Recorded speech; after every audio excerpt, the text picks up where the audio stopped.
شو عم تحكي أبو قاسم؟ هذا كل اللي صار أخي. شو أب بشير؟ احكي اللي بتعرفه أب بشير.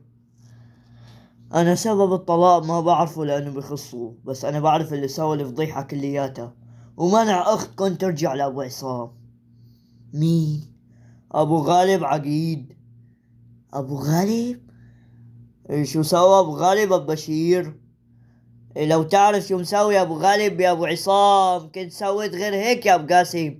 إيه ما بيسترجي يسوي شي راسه وصل له يا برضاي عليك يا أبو قاسم سمعنا. شو أب بشير؟ احكي. قبل آخر ليلة كان نايم فيها أبو عصام بالدكان، كان ناوي يرجع أختكن الكريمة، بس لسوء حظه كان الشيخ برات الحارة وتأخر لرجع عليها، وخاف أبو عصام يفوت على البيت ويشوف مرته المطلقة. بصراحة كان خايف من الحرام عليها وعليه، لأنه بيخاف الله، خاف من غضب الله. وراح نام أبو عصام بالدكانة هديك الليلة. إيه، وبوش الصبح شاف أبو غالب جاي ومعه قفل.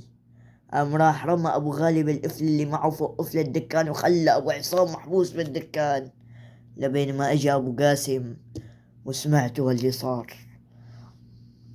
شو أبو قاسم؟ أنا ما عندي علم بأبو غالب ولا سمعت من أبو بشير، الله وكيلك أخي. يا حسافة على حارة الضبع واللي صار فيها بغيابي، وكل هالمشاكل بسبة واحد كلب ما بيسوى نكلة. هي غلطة كبيرة بحقنا، كبيرة كتير وما بينسكت عليها. بس أبو عصام متغير كتير وكان راح يوقعنا بخناقة. احكي له شلون كشف راس الحرمة قدام الناس، احكي له. أبو عصام ما عاد اللي بتعرفه أخي، وكان راح يوقعنا بخناقة مع أبو النار إلها أول ما لا آخر. شو هالديباجة الجديدة اللي عم نسمعها يا جماعة الخير؟ احكي يا بشير احكي. أنا راح أحكي لك كل شي عقيد. يا ترى دري أخي أبو شهاب ولا لسه ما قالوا له؟ إيه ولي على قامتك يا سعاد، ولي على قامتك.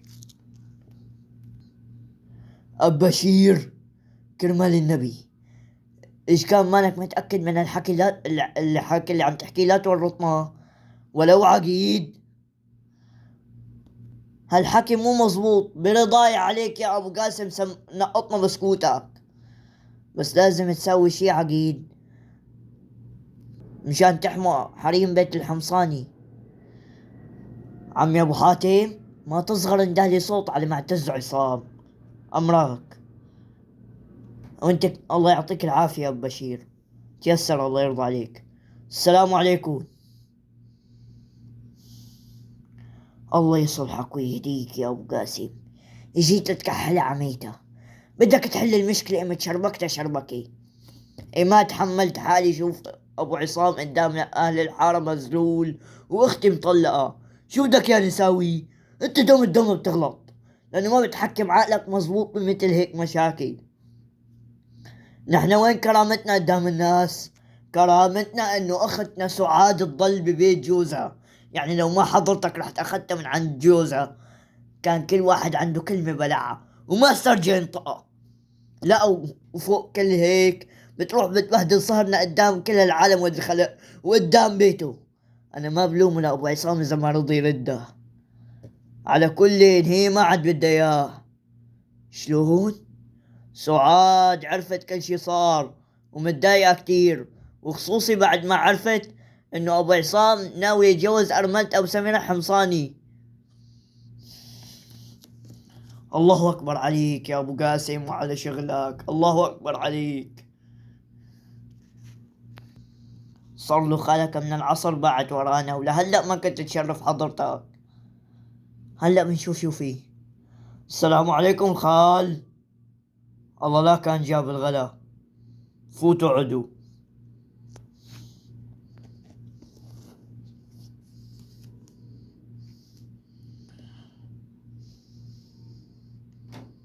احكي لشوف عصام. عن شو خالي؟ ليش ابوك طلق امك؟ اتخانقوا خالي، اتخانقوا. ليش تخانقوا؟ مشان الجيران خالي. انا راح احكي لك كل شي صار خالي. احكي لشوف. حرام يكون في شوارب بوشك انت ويا لك. شافت كلب مثل ابو بدر بسبب انكر ابوكم انتو ساكتين، لك انتو ما ضنخوا براسكم. شو كنت عم تسوي انت ويا ولك؟ رد اشوف. خالي نحن ما لنا ساكتين له، هذا ابو بدر ما عم نشوفه بالحاره. انا لو لقطه لابو بدر كنت كسرت له عظامه. ليش ما كسرت عظام ابو غالب؟ هذا كلهم بالحاره قدام عيونك. شو دخل ابو غالب طلع امي خالي؟ نعم. ليش ما بتعرف ولا ساكت عليه لانك خايف منه؟ ليش شو سوا خالي؟ ما هو اللي حط لي في الدكان وحبس ابوك فيها، يلي عامل حالك ابضاي. ابو غالب؟ ايه ابو غالب هيك قال ابو بشير. الكلب ابن الكلب، اي والله لانه حكي واطي. معتز، روح بوشك على البيت واصحك تقرب على ابو غالب. امرك خالي امرك. ماشي يا ابو غالب ماشي. وانت ليش طلقت مرتك؟ لانه امه فضحتنا بالحاره، فضحتنا. وقبل ما الناس تعرف ان ابي كان ينام بالدكانه، وهي كانت السبب بطلاق اختي دلال من خطيبها ابراهيم. بس النسوان ما بينحكى لهم شي يا فهيم.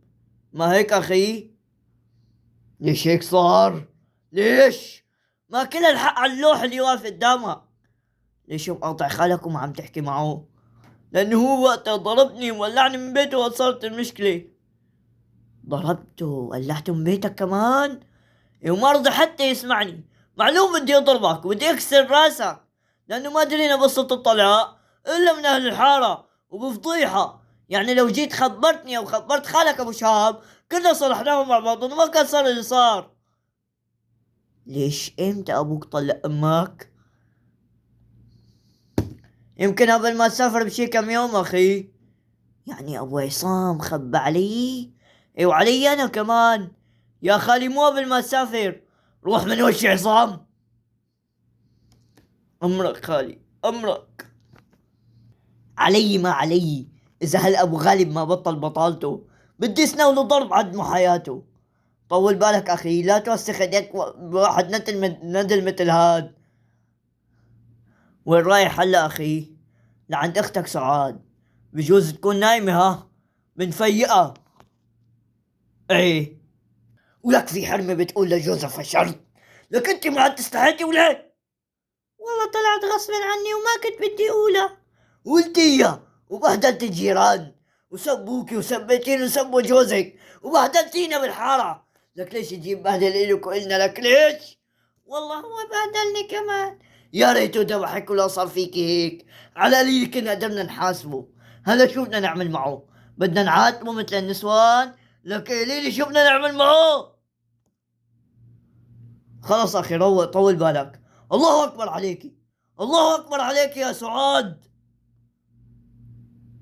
امشي اخي امشي امشي.